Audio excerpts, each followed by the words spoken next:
Olá, irmãos, estamos aqui mais uma vez reunidos, dando início a mais uma série de estudos no nosso canal do YouTube, através da nossa transmissão dos nossos estudos da Escola Bíblica Dominical. É uma alegria para ter você participando aqui. Nosso tema, então, nessa etapa vai ser no livro de Gênesis. Nossos estudos são sobre o livro dos começos e a gente vai fazer um bom tempo de estudos nesse livro. Um livro muito gostoso, a gente sempre encontra ele no começo de cada ano, na nossa leitura anual, um dos primeiros livros que são lidos, geralmente é uma boa etapa da leitura. Tem alguns livros que são mais maciços, mais densos para ler, Levítico, com todas as leis, e Deuteronômio, mas Gênesis é um livro gostoso, é um livro que vai de narrativa das histórias, e eu tenho certeza que vai ser uma grande bênção para você, como tem sido, como está sendo para mim poder estudar esse livro e compartilhar nessas lições.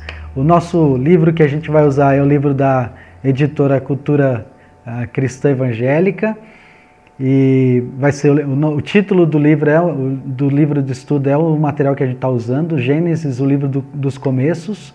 Você pode pedir ele pela Amazon, para ter o livro físico, ou você pode ter ele também no sistema de Kindle, que é o jeito que eu vou usar nas nossas lições, a revistinha do aluno que geralmente a gente tem, então dá para você ter nesse formato também digital, para você poder fazer a leitura. Um livro que eu quero recomendar desde já para você adquirir, é um livro muito bom, eu vou citar bastante esse autor à medida dos nossos estudos. Ele fala sobre Gênesis 1 e 2, a mão de Deus na criação, e o livro é do professor Adalto Lourenço. Ele não é um pastor, mas ele é um cientista cristão, ele é um cientista e cristão, então ele defende o ponto de vista do criacionismo, e ele tem vários vídeos no YouTube, vale a pena você assistir, muito interessante, tem várias palestras que têm sido gravadas, que ele tem disponibilizado, ele dá palestras, algumas vezes ele já veio aqui em Curitiba, na Escola Batista Maranata, na Escribã, já deu palestras lá sobre evolução, sobre criacionismo, então material muito bom, vale muito a pena, e eu quero recomendar ele para você. Então, vamos dar início com uma palavra de oração nos nossos estudos? Querido Deus, somos tão gratos de poder estar aqui nessa etapa, nos ajuda nos estudos da Tua Palavra, a podermos compreender aquilo que o Senhor nos diz e aplicar isso de um modo adequado em nossas vidas. Te oramos agradecidos e pedimos isso em nome de Jesus. Amém. Então, nosso título é o Gênesis, o livro do começo, e vamos já no estudo 1, falando sobre a primeira frase do versículo 1 de Gênesis 1, no princípio. Então, qual que é o alvo da nossa lição? Eu tenho 3 alvos aí, né? Através desse estudo nós vamos falar um pouquinho sobre entender algumas diferenças básicas entre criacionismo e evolucionismo. Nós não vamos tratar isso de um modo muito profundo, mas vamos dar uma olhada geral, e eu acredito que o que nós vamos olhar vai ser bem suficiente para a título de introdução desse assunto, caso você ainda não tenha visto ou não tenha discutido sobre isso. Eu sei que na escola o ponto de vista evolucionista é predominante, mas nós vamos falar um pouquinho sobre o ponto de vista do criacionismo e como que essas duas visões, elas têm muito, o fundamento delas é praticamente o mesmo. Também que você pode ponderar sobre o que a Bíblia diz acerca da criação e adorar a Deus pelo que Ele é, pelo que Ele revela ser através da sua obra, ou seja, daquilo que Deus fez, a gente poder olhar a natureza, a criação e poder ver que o desenho revela o desenhista. Se você vê um quadro, uma pintura, e você vai saber que uma mente criou aquele quadro, não foi simplesmente uma tinta jogada em cima, embora a arte abstrata em que é feito dessa forma, mas ainda assim há um pensamento do autor, há um planejamento daquilo que é feito. E é isso que a gente vê na natureza, a gente chama isso de design inteligente, e nós vamos falar sobre isso também à medida que a gente for falando dos nossos estudos, tá bom? Então, nosso versículo-chave, nós vamos começar com o Salmo 33, versículos de 6 a 9, e ele diz assim: O Senhor falou e os céus foram criados, Pelo sopro da sua boca, as estrelas nasceram. Determinou os limites do mar e juntou os oceanos em reservatórios. Que o mundo inteiro tema o Senhor e todos os habitantes da terra tremam diante dele. Pois quando ele falou, o mundo veio a existir, tudo surgiu por sua ordem. Então você vê um texto muito lindo, muito rico e bastante elucidativo, mostrando fazendo uma referência a tudo que nós temos lá no livro de Gênesis, nessa descrição que o salmista fez aqui, nesses versículos de 6 a 9.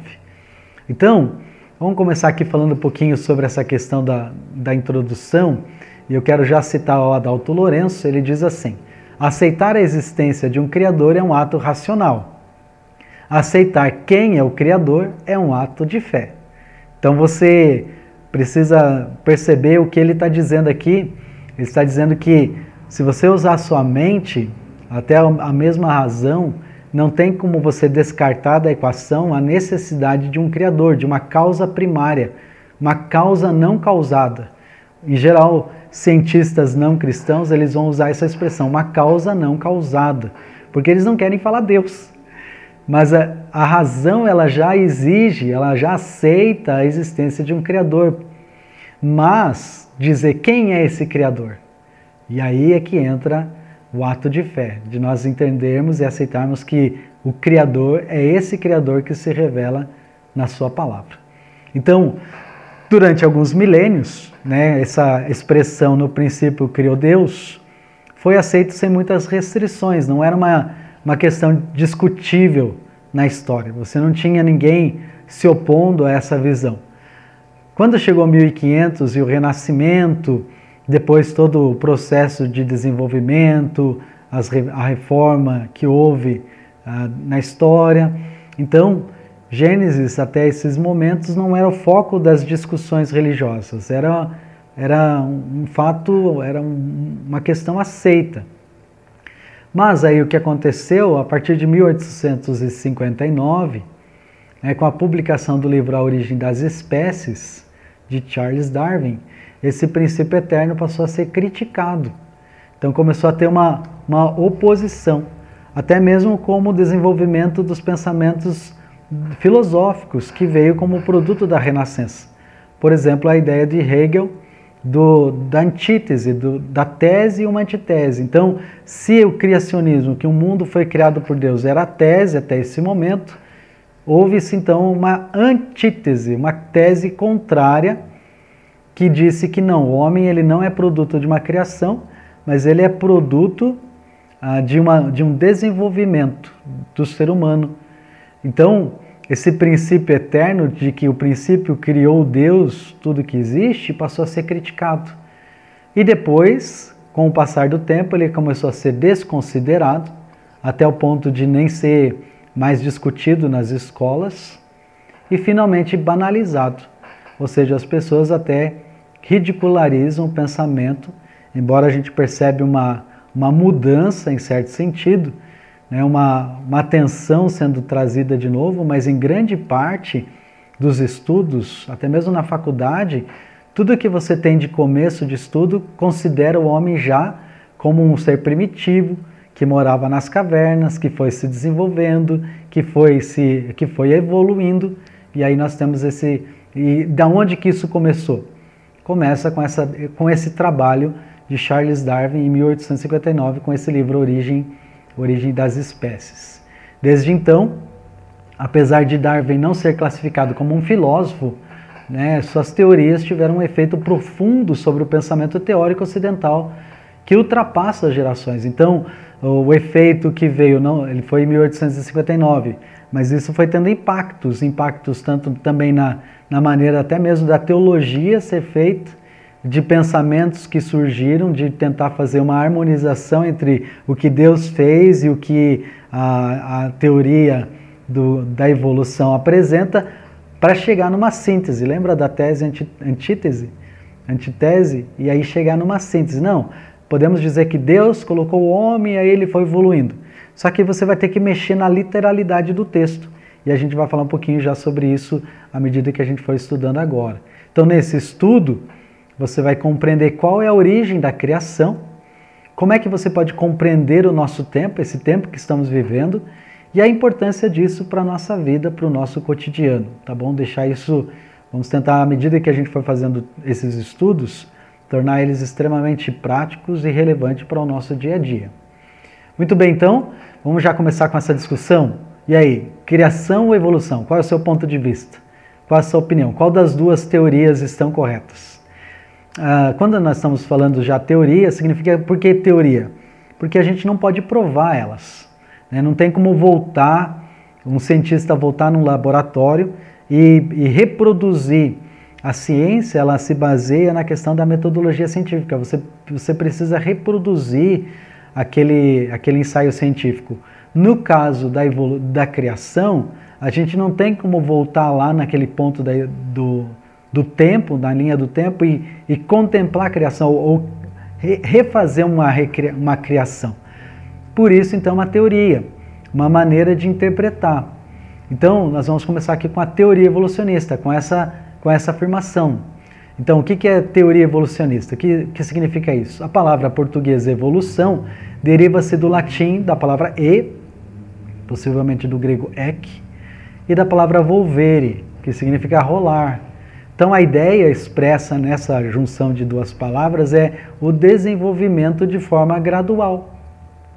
Em subdivisões, ou seja, um ser simples, a amebinha, que está lá na beira do lago, então ela vai esticando os seus bracinhos e ela sai então da água, e aí acontece um processo evolutivo. Algumas das amebinhas decidem ficar na água, e aí por estar na água, ela dado bastante tempo, e isso é um fator muito importante na teoria do evolucionismo, você precisa de tempo, e aí você joga 2 bilhões de anos, 3 bilhões de anos, para que aquela ameba então crie seus braços e comece para respirar e sair da água e começar a virar um réptil, e todo o processo que você tem, então essas subdivisões com a produção de muitos. Então essa é a ideia dentro da palavra evolução, esse processo de desenvolver de forma gradual em subdivisões com a produção de muitos. O termo evolução é empregado para fazer referência à teoria de que todas as formas de vida teriam se desenvolvido a partir da mesma origem. Como eu falei, daquele protozoário, daquele ser unicelular, daquele ser simples, progredindo para formas mais complexas, com o passar do tempo, sob as condições do ambiente. Então, se, por exemplo, quando a Terra teve a primeira era glacial, então os animais precisavam de muito pelo, os mamutes. E aí, quando houve uma mudança climática, esses animais tiveram que se adaptar e perder o pelo. E aí então nós temos, por exemplo, o elefante, que ele não tem o pelo. Então os animais que não conseguiram se adaptar morreram, mas os animais que conseguiram se adaptar sobreviveram. Então tem essa ideia da sobrevivência do mais forte. E aí você tem, então, parece tudo extremamente lógico, né? Extremamente concatenado, faz sentido. Mas a gente vai ver que essa é uma maneira de interpretar aquilo que você está olhando ao seu redor. Eu poderia, por exemplo, apresentar uma terceira teoria. Poderia dizer que seres de um outro planeta vieram até aqui e colocaram esses seres, humanoides simples, e aí deixou eles como pesquisa. Então a Terra seria um grande laboratório para o desenvolvimento dessas espécies. Então, além da teoria da evolução, além da teoria da criação, de dizer que Deus criou tudo com a sua palavra, como nós temos na Bíblia, dizer que não, nós somos o produto de uma experiência alienígena. Tá vendo? Isso é uma questão de teoria. E como é que eu vou provar? Aí eu iria usar as evidências que eu tenho. Olha, as pirâmides, né, os elementos que são encontrados no mundo, né, na arquitetura, na arqueologia dos povos, dos maias, que eles têm lá nas esculturas deles, né, seres com capacete, similaridade com foguetes. Se você quer mais ideias assim, você vai ler Erich von Däniken, quando ele fala sobre seriam os deuses astronautas, e aí você tem toda a elaboração dele, na teoria dele, da existência de vida até mesmo no nosso planeta. Tá vendo? De novo, são questões que não dá para a gente provar, mas são uma maneira de apresentar uma interpretação do mundo, da vida, das situações ao nosso redor.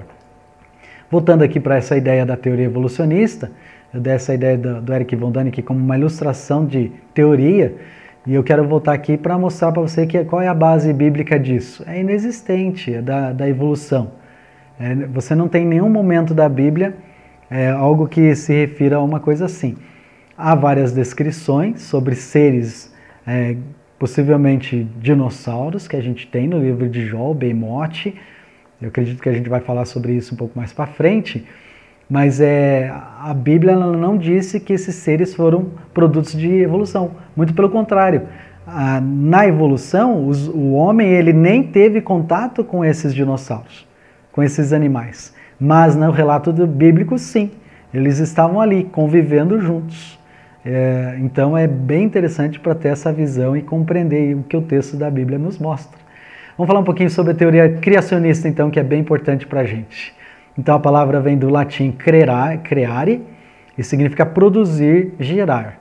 Então a palavra ela tem um sentido teológico e também filosófico, e ela trata da origem do mundo. Então quando a gente fala sobre criacionismo, em geral nós estamos se referindo à criação do universo, do planeta Terra, mas também pode se referir à questão do homem e até mesmo de todos os outros seres, tanto físicos quanto espirituais, até mesmo dos anjos, na descrição bíblica.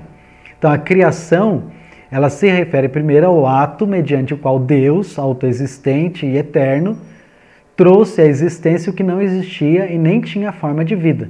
Então essa declaração é bem importante. Deus, autoexistente, de novo, a causa não causada, aquele que não tem início, Deus sendo autoexistente, tendo vida em si mesmo, sendo eterno, ou seja, ele está além do tempo, além da história, ele trouxe à existência o que não existia e nem tinha forma de vida. Então isso é a declaração, o ensinamento, né, da definição da palavra criação. E aqui eu tenho uma tabela para ajudar a gente a poder comparar uma com a outra, e aqui eu tenho o que a Bíblia diz e o que a evolução diz. Então eu quero que você olhe a comparação entre um lado e o outro. Eu coloquei 5 coisas aqui, há outras que a gente poderia colocar, mas eu acho que essas 5 coisas são as coisas principais e que geralmente você vai encontrar também até mesmo nos livros de estudos ou da sua faculdade ou no livro dos seus filhos. Então quando a Bíblia diz, a criação ela foi planejada com um propósito, há um design inteligente, há um plano, há um sentido em cada coisa da natureza. Por exemplo, você tem lá um lago e ele tem peixes e tem uma árvore, e essa árvore então vem os pássaros, se aninham nela, eles comem frutas e caem coisas no lago e aí os peixes se alimentam. Então o ambiente ele sempre essa simbiose, né, trabalhando junto. Na evolução, o que ela diz? Que tudo evoluiu por acidente ou acaso. Então o acidente, né, o acaso acabou produzindo o desenvolvimento de tudo o que tem. Então, e aí você tem que ter uma estatística, vai provar que exige muito mais confiança no pensamento da teoria evolucionista do que na teoria da criação. Número 2, eu já vou falar um pouco mais sobre isso. Número 2, coisas vivas foram feitas separadamente, cada um a partir da sua espécie. Então Deus ele começou fazendo cada um dos seres, ele começa com toda a criação nos primeiros 3 dias, e aí você vê depois ele fazendo o quê? Ele começa para produzir a relva, e depois ele vem com os animais, ele coloca cada um dos seres viventes, as aves no firmamento, os grandes animais marinhos, os seres que rastejam, e cada um dentro do seu grupo. Mas o que diz a evolução? Todas as coisas vivas originaram-se de uma forma viva simples. Então, de novo, aquele ser unicelular que, dado bastante tempo para ele foi então se desenvolvendo, ele foi se desagregando em outros grupos e formando seres diferentes. Número 3, a Bíblia diz que o homem é uma criação especial e diferente dos animais. Já no próximo estudo a gente vai falar bastante sobre isso, sobre a criação do homem. Na evolução, o homem ele é somente mais um animal que ele vem da linhagem, né, dos primatas. Ele evoluiu daquele grupo da linhagem dos primatas. Também a Bíblia diz, número 4 ali, o trabalho da criação foi completado por Deus em 6 dias. 6 dias literais de 24 horas. Mas a evolução, ela tem continuamente produzido novas espécies de coisas vivas através do tempo e que ainda hoje acontece.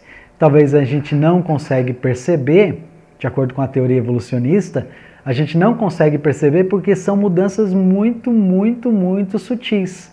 Por isso você precisa de 1 bilhão de anos para que talvez o dedo da nossa mão seja descartado porque a gente não usa mais. Eu estava lendo um artigo falando que, de acordo com a teoria evolucionista, de que os dedos da mão do homem vão diminuir e ele vai ficar basicamente com 1 ou 2 dedos, por causa justamente do jeito que a gente usa o celular, né? Precisa só do dedo indicador.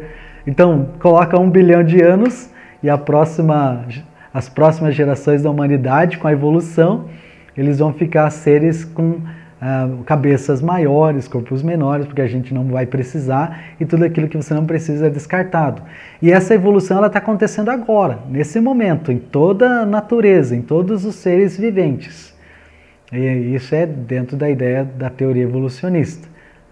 Dentro da visão criacionista, número 5, a natureza foi criada perfeita, mas tornou-se deteriorada porque Adão desobedeceu. Então, houve algo que aconteceu na natureza que levou ela a se tornar caótica. Dentro do pensamento da evolução é o contrário. A natureza está se tornando cada vez melhor e mais perfeita por mudanças evolutivas. Então, ela está buscando melhorar. Por isso acontecem as mudanças.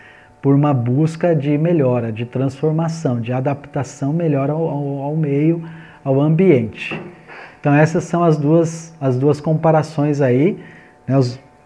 E nota que são bem contrastantes, tanto o ensinamento da palavra de Deus, quanto a teoria evolucionista. Mas sabe o que une as duas coisas? O que é interessante nessas duas teorias? Uma palavra só, a palavra fé. Você precisa ter fé, não é apenas na Bíblia, mas se você decidir que você vai abraçar a visão evolucionista, você também precisa de fé. Por quê? Porque você também não tem como provar que isso é a verdade. A dificuldade que nós temos é porque isso é tão apresentado como verdade, evolução é a verdade, evolução é a verdade, que a gente até acredita que é científico. Mas a questão ainda também é uma questão de fé, porque você não tem como provar essas mudanças. Ninguém consegue viver 1 bilhão de anos para chegar a provar. É uma maneira de interpretar as situações da vida, uma maneira de olhar para o mundo, uma cosmovisão de interpretação daquilo que existe. Então, com isso, eu até quero apresentar aqui para você um texto bem importante, um versículo bem chave, que é Hebreus 11, versículo 3. Eu quero olhar com você esse versículo e eu quero mostrar para você como o criacionismo ele é tão passível de ser confiável do que o evolucionismo tem sido apresentado como confiável. Então, olha comigo aí Hebreus 11, 3. Na nossa tela está aqui, ó. Pela fé, entendemos que o universo foi formado pela palavra de Deus, de modo que o que se vê não foi feito do que é visível. Então eu quero analisar com você esse versículo. Olha que interessante e que legal. Primeira coisa aqui, pela fé entendemos. E essa palavra é bem importante aqui. O escritor de Hebreus ele não colocou por acaso essas palavras. Então, começando pela fé, nós entendemos, é razão. Essa palavra aqui, entender, vem de uma palavra grega chamada Noel, e tem origem, Noel, não é de Papai Noel, mas de noético, da ideia da palavra mente. Então, nós temos uma palavra bem importante que é metanoia, dentro da Bíblia. Fala muito sobre a nossa mente, nosso modo de pensar. E significa perceber com a mente, pensar sobre, refletir, considerar. É você avaliar de uma forma crítica, de uma forma elucidativa aquilo que você está olhando. É olhar ao mundo e fazer a soma. 1 mais 1 é igual ao quê? Então você olhar as situações ao seu redor e perceber o que é que você está vendo na construção desse mundo que está ao nosso redor. E você então, através da sua mente e da razão, poder caminhar para a verdade. Então, olha o que o escritor está dizendo aqui. Essa verdade serve para silenciar os críticos do criacionismo bíblico quando afirmam que falta razão para os que creem na Bíblia. Então, os críticos do criacionismo bíblico, do que nós cremos, eles têm uma crítica dizendo que nós não pensamos. Vocês aceitam isso só pela fé. Você bota sua confiança e dá um salto no escuro e Deus disse isso, então eu acredito. Não, Deus está dizendo na sua própria palavra que nós devemos refletir sim sobre aquilo que está ao nosso redor. Só para você ter ideia, grandes filósofos e grandes cientistas, eles eram cristãos. Só que isso não é apresentado pela mídia. Eles não colocam essas ênfases. Mas você tem grandes cientistas que eram cristãos e que tinham um ponto de vista criacionista. Mas a crítica vem dizendo que a gente não usa a razão para crer na palavra de Deus. Muito pelo contrário. A Bíblia está dizendo sim, nós usamos e devemos usar. Se você não usa sua mente, então há um desafio de Deus para que você use, para que você pense sobre aquilo que Deus fez. Próxima coisa aqui, próxima palavra-chave, além de razão, esse versículo fala também sobre universo. Pela fé entendemos que o universo, o que significa isso? A revelação. E aqui nós falamos da revelação geral. Há dois tipos de revelação. A revelação geral, que é a natureza, a criação, tudo que eu vejo. E a revelação especial, que é aquilo que eu não poderia entender se Deus não te tivesse dito. Então, o relato de Gênesis, ela é uma revelação especial, por quê? Porque Deus deu para Moisés o relato de que aconteceu, porque não tinha ninguém lá para ver. Não tinha ninguém para tomar nota lá. Moisés não estava lá na hora da criação, ele nasce muito tempo depois.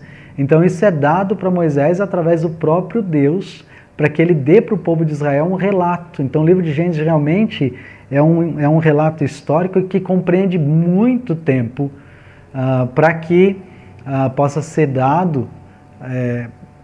Moisés recebe esse tempo que o livro é escrito, ele recebe isso como revelação e traz isso para o povo de Israel saber de onde que eles eram, a origem deles, porque nesse momento que eles recebem esse livro, eles acabaram de sair do Egito.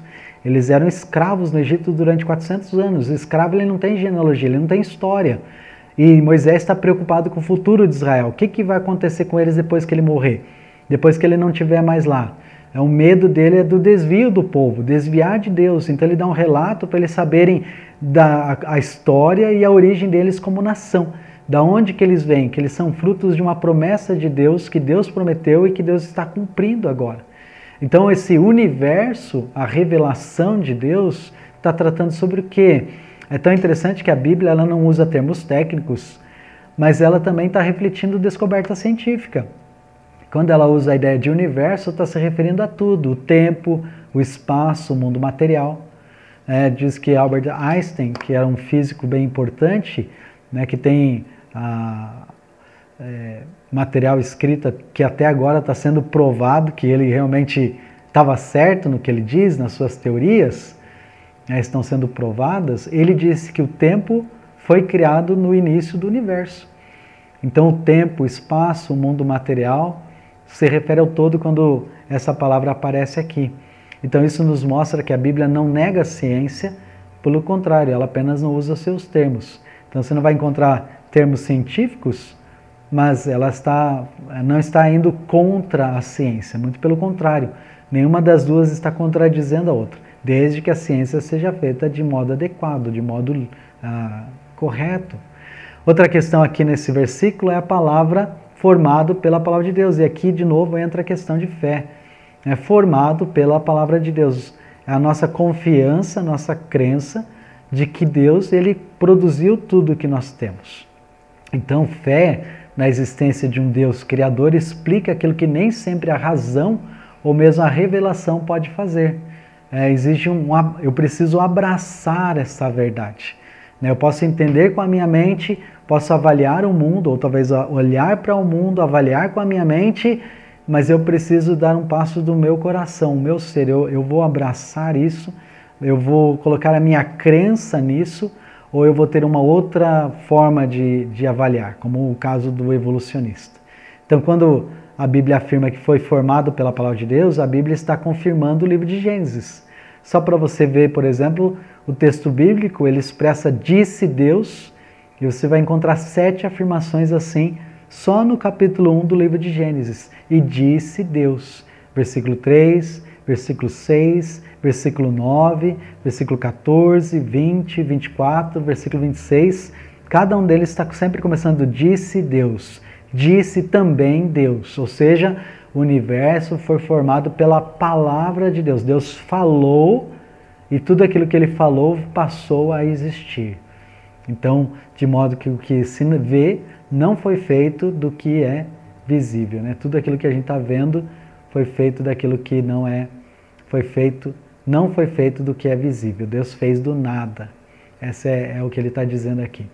Então esse versículo é bem importante porque ele mostra essas 3 coisas chaves: razão, revelação e fé. E o criacionista, o evolucionista, ele usa a mesma coisa. Ele usa o mesmo fundamento. Ele usa a mente dele, embora ele chegue a conclusões incorretas, mas ele também está se baseando no quê? Na fé dele.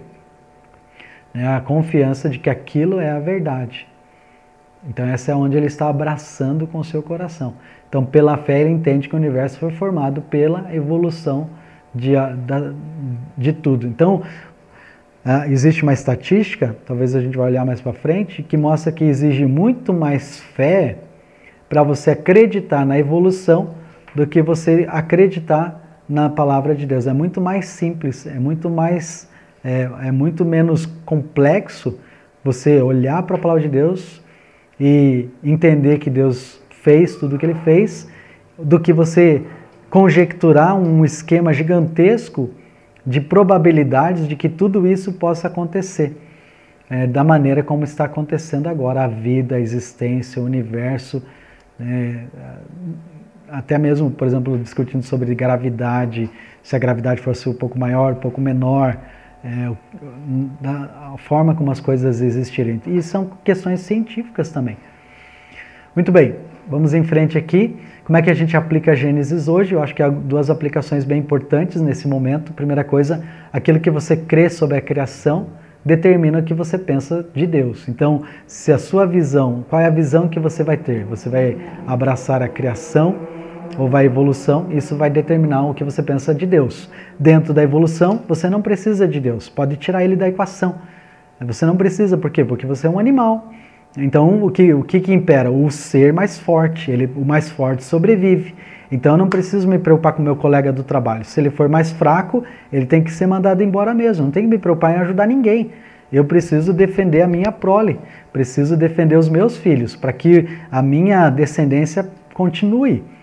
Então, você está vendo o grande problema da evolução prática que vem. Agora, se existe um Deus, e ele existe, porque a Bíblia diz que ele existe, então você vai prestar contas da sua vida a esse Deus. Você é responsável por aquilo que Deus está lhe dando. Você é um mordomo de Deus, de administrar aquilo que Deus está te dando, o seu tempo, a sua vida, seus talentos, seus dons, seus bens. E aí, quando Deus está na equação, você vai ter que se submeter a esse Deus. Por isso o homem natural não aceita as coisas de Deus, e nós temos essa tensão tão grande dentro, especialmente da evolução e criação. Número 2, quanto mais você estuda a Bíblia, mais você conhece a Jesus e anda com Deus, mais suas dúvidas sobre esse assunto são solucionadas, mais você vai aprendendo e fazendo as correlações, as ligações dos textos bíblicos com o entendimento correto das situações. E você começa a ver que a evolução ela não traz as respostas, ela não traz as soluções, ela não tem... você chega a um ponto que você não consegue fazer com que aquilo se harmonize. Aquilo precisa fazer sentido, fazer bom senso. E chega a um ponto que a evolução ela não faz isso. E aí começa a ter atenção. Olha, Adalto Lourenço ele faz a seguinte afirmação: toda ciência devidamente analisada e toda escritura corretamente interpretada, que tem isso também, não entrará em contradição. Nota, ele é um cientista, é um homem extremamente sério, dedicado dentro da ciência, da vida dele, e ele está dizendo que a ciência devidamente analisada e a escritura corretamente interpretada não tem contradição. Uma não está contradizendo a outra, pelo contrário, a ciência ela vai realmente, muitas vezes até muito mais, validar até as afirmações da Bíblia. Quer ver uma ciência que faz isso? A arqueologia. Toda vez, uma das ciências que mais contribuem para a veracidade da palavra de Deus é a arqueologia. Mais e mais coisas têm sido encontradas que mostram que a Bíblia tem razão. Até um livro que era publicado, eu acho que o pastor Paulo tem, ele parou de ser publicado e diz, a Bíblia tinha razão. E é um livro que ele vai coletando relatos arqueológicos de descobrimentos feitos que realmente revelam que a Bíblia é a verdade. Muito bem, então, vamos falar um pouquinho sobre os 6 dias da criação. Os 6 dias da criação têm 2 questões bem importantes. A primeira é a expressão sem forma e vazia, né, dentro do texto bíblico. Então, o que significa isso? Tem uma grande discussão, há várias teorias sobre essa primeira frase aí, que a terra era sem forma e vazia. E o que significa isso? Então, deixa eu começar fazendo uma pergunta. Você já viu imagens de Marte? Né, imagens que vêm dos aparelhos que estão lá agora trabalhando? Aquele deserto sem nenhum tipo de planta, flor ou criatura. Então, eu tenho uma imagem aqui para mostrar. Deuteronômio 32:10, as palavras sem forma e vazia no hebraico são traduzidas assim, encontrou-os numa terra deserta, numa região desolada e de ventos uivantes. Então, é interessante para olhar que essa mesma palavra sem forma e vazia no Deuteronômio, ela é apresentada como terra deserta numa região desolada. Também, ou seja, o que significa então? A maneira como eu entendo essa expressão sem forma e vazia, ou seja, a terra ela era um lugar ermo, ela era um lugar deserto. Era justamente isso, a terra, após a criação do universo, era igual aos outros planetas. Era do mesmo jeito que você olha para Marte hoje, do mesmo jeito que você olha para a Lua, isso era a Terra, era só pó, só terra, terra mesmo. E aí, a condição que logo foi mudada. Olha que lindo esse versículo de Isaías 45:18. Pois o Senhor é Deus, criou os céus e a terra e pôs todas as coisas no devido lugar. Fez o mundo para ser habitado e não para ser um lugar de vazio e caos. Ele diz, eu sou o Senhor e não há outro. Então essa expressão, não para ser um lugar de vazio e caos, Isaías ele está remetendo justamente a esse primeiro versículo aqui de Gênesis 1 e 2. No princípio criou Deus os céus e a terra porém estava sem forma e vazia. Então essa ideia de não tinha nada, era um lugar ermo, um lugar deserto, sem nada lá. Segunda coisa aqui para a gente discutir, os dias literais de 24 horas. E será que esses dias que a Bíblia fala que Deus criou no primeiro dia, e o segundo dia, o terceiro dia, será que isso aqui não é eras? Não são milênios? Não são bilhões de anos entre um dia e outro? Será que não é só uma forma poética de Deus se referir a esse tempo? Então, tem pessoas que defendem que não são dias literais. Mas você precisa considerar as seguintes coisas quando você olha para essa palavra dia. Então a primeira coisa aqui, nota que houve tarde e manhã como primeiro dia, segundo dia e terceiro dia. Você vê esses relatos no versículo 5, versículo 8, versículo 13 de Gênesis 1. E a palavra dia, no hebraico yom, em geral significa um dia normal de 24 horas. E é utilizado até hoje no calendário judaico. Até hoje, pelos judeus, a palavra yom significa dia. Agora você vai dizer, pastor, você está colocando em geral, né? Está dizendo que, bem, em geral, não significa que sempre é. Por que não é sempre? Porque especialmente quando trata de profecia, e talvez você está pensando já naquele versículo, porque para o Senhor um dia é como 1000 anos e 1000 anos como um dia, né? Mas a ideia, né, quando aparece dentro da profecia, muitas vezes dia pode ser um período, por exemplo, o dia do Senhor. Né, um momento da história, mas a gente não sabe quando. Pode não ser só a volta de Cristo, o dia do Senhor, mas todo o período da tribulação, todo o tempo da escatologia bíblica. Então, por isso, a palavra dia depende também do contexto. em geral, nos contextos imediatos, simples, da conversa cotidiana, dia significa um período de 24 horas, um período normal, um período comum. Mas há momentos em que a palavra dia ela não dá para ser interpretada como um momento em cronológico, mas é um período de tempo. Aqui, como é que eu posso saber que não é um período? Pela maneira como está sendo usado dentro do texto. O segundo argumento aqui, o restante da Bíblia interpreta os dias de Gênesis como 7 dias normais. Toda vez que em outros lugares da Bíblia fala sobre Gênesis e traz o relato da criação, toda vez é tratado como 7 dias normais de um período de 24 horas. Quer ver, por exemplo, um argumento bem importante? O dia do sábado, o sábado judaico. Olha comigo Gênesis capítulo 20. Agora você vai, se você está com a sua Bíblia, eu vou convidar você a dar um pulo para lá. Olha Êxodo capítulo 20. E esse é um versículo bem importante, porque você vai notar uma coisa. Deus ele vai falar sobre o sábado, e aqui é versículo 8 até o versículo 11, em Êxodo 20, ele diz assim: lembra-te do dia de sábado para o santificar. 6 dias trabalharás e ficarás sobre tua obra, farás toda a tua obra. Versículo 10. Mas o 7º dia é o sábado do Senhor teu Deus. Não farás nenhum trabalho, nem tu, nem o teu filho, nem tua filha, nem teu servo, nem a tua serva, nem o teu animal, nem o forasteiro das tuas portas adentro. Porque em 6 dias fez o Senhor os céus e a terra, e o mar e tudo que neles há. E no 7º dia descansou. Por isso o Senhor abençoou o dia de sábado e o santificou. Nota o que ele fez? Para dar um contexto para eles, ele falou: vocês vão ter 6 dias e um 7º dia vocês vão parar. Vocês vão cessar o seu trabalho. É dia de adorar o Senhor. Então esse é o princípio que ele está apresentando. E aí ele usa como ilustração, como base comparativa o quê? A criação. Deus levou 6 dias construindo tudo e ele parou no 7º dia. Então, não faria sentido se ele falasse se 7 dias ali em Gênesis fossem eras. Porque para que usar uma ilustração que não cabe? Deus levou 6 bilhões de anos para fazer, e parou por 1 bilhão. E aí vocês fazem a mesma coisa. Não teria sentido, não teria ligação comum para eles. Então você vê a interpretação literal.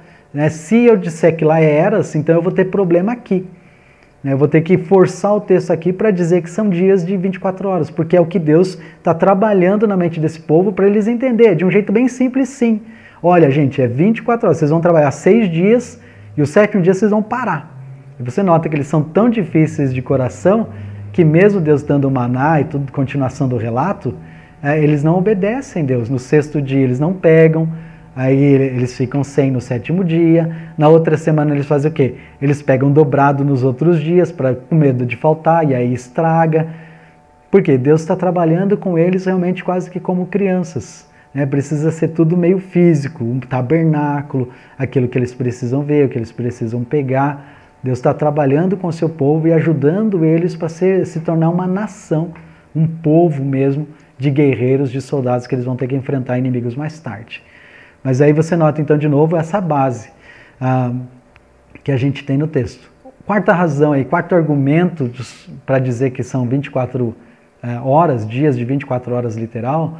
No 3º dia Deus criou árvores frutíferas, relvas e plantas. E olha que interessante, eu sempre pensei, mas por que Deus fez as plantas primeiro e fez o sol e a lua depois? Não deveria ter feito pela lógica? Fazer o sol e lua, depois faz as plantas, aí faz os animais. Não, Deus fez invertido. Eu acredito que é justamente para dar a ênfase num período de 24 horas. Por quê? Não teria condições de Deus fazer o sol e a lua levar bilhões de anos tendo feito as plantas. Por quê? Porque elas morreriam. Você vê, ele faz as plantas num dia e aí no próximo dia é que ele faz os luminares. Eu sempre lembro de um jardineiro que eu conheci e o horário que ele gostava de fazer, tinha que plantar grama e ele gostava de fazer sempre à tarde, à tardinha, quase no começo da noite. Aí ele falava, agora a gente planta a grama e aí você rega bastante e aí vai ser bom porque à noite ajuda a grama a poder descansar para ela não pegar já o sol direto. E é tão interessante pensar que Deus ele faz a mesma coisa, ele faz primeiro toda a plantação e aí depois, no próximo dia, dá aquele descanso e no próximo dia tem sol, tem lua, para aquilo que ele criou. Então não tem como ter um período longo se ele tivesse feito isso, porque iria morrer tudo, né? Então exigiu uma criação quase imediata do Sol, né? Logo aquele período de serem criados, e até uma maneira de Deus mostrar que era um período de 24 horas, porque ele faz isso antes e não tem como você inverter depois, né? Muito bem, como é que a gente aplica isso para nós hoje, essa questão dos dias da criação? Somente uma interpretação literal das Escrituras ajuda a entender corretamente as questões da criação. Então a ideia é interprete literalmente. Deus falou que são dias, então vamos interpretar como dias, não vamos forçar o texto, não vamos tentar fazer uma síntese. Vamos pegar a criação e vamos pegar então a evolução e tentar chegar num denominador comum. E isso aconteceu na história. Houve muitos teólogos que tentaram fazer um reagendamento do texto. E aí você vai ter problemas em outros lugares da Bíblia, como por exemplo o Êxodo, como as afirmações de Jesus Cristo, quando ele fala sobre Adão e Eva, quando ele fala sobre a criação de Deus, porque você vai ter que então mudar em algum outro lugar da Bíblia aquilo que já foi dito. Então interpretação literal. Isso vai ajudar você a entender mais corretamente as questões da criação. E segunda coisa, bem interessante, a maneira como você interpreta a descrição da criação vai influenciar como você entende o restante da Bíblia. Porque Gênesis é o livro do começo. E a semente de tudo aquilo que vai acontecer, todo o relato, é como se fosse um desdobramento. Você tem as coisas principais em Gênesis, toda a semente está lá, né? A semente que eu falo, toda a base está lá, todo o fundamento, e à medida que a Bíblia vai sendo apresentada, o que você tem? Nada mais do que um desenvolvimento, um desdobramento daqueles ensinamentos. Gênesis 3, quando ele fala da semente que vai vir e libertar o homem, o libertador que vai vir, você vai ver essa espera do homem, do judeu, do povo de Deus, da espera da semente que iria vir e libertá-los do pecado, e você vê isso chegando quando? Quando chega Jesus. E você vai tendo todo esse pensamento, começa em Gênesis. A semente de todas as doutrinas estão em Gênesis. Então a maneira como você começa para entender esse livro vai influenciar grandemente a maneira como você vai interpretar todo o restante da Bíblia, da Escritura. Então, para a nossa conclusão aqui, qual que é o desafio? Saber como e por que tudo começou é viver com maior segurança, pois é conhecer o verdadeiro sentido da vida. Você compreender, Deus nos deu Gênesis para a gente poder compreender, para a gente poder entender a sua pessoa, o que ele fez, a origem de tudo aquilo que existe. Então saber disso nos ajuda a viver com mais segurança, com mais entendimento. E também você já tem a resposta da origem da vida, né? Você já sabe, né? No princípio criou Deus. Essa é a origem da vida. Esse é o Deus grandioso que nós estamos conhecendo, esse é o Deus grandioso que tem nos dado a sua palavra e que Ele tem nos ajudado a poder conhecê-lo e poder viver isso também em nossas vidas. Eu espero que na continuidade desse nosso estudo vai nos ajudar a poder ampliar ainda mais algumas das questões que a gente discutiu hoje, tá bom? Deus abençoe você ricamente, vamos agradecer a Deus pela sua palavra nesse momento. Senhor, somos tão gratos, a sua palavra é tão rica, há muitos pontos aqui que nós vimos hoje, dá-nos o discernimento, a compreensão, fazer a aplicação adequada da sua palavra, a poder ter as respostas melhores para as nossas indagações e poder ter o coração alegre, sabendo que a gente pode encontrar na sua palavra as respostas que a gente busca. E é por isso que louvamos ao Senhor agradecidos em nome de Jesus. Amém. Deus abençoe.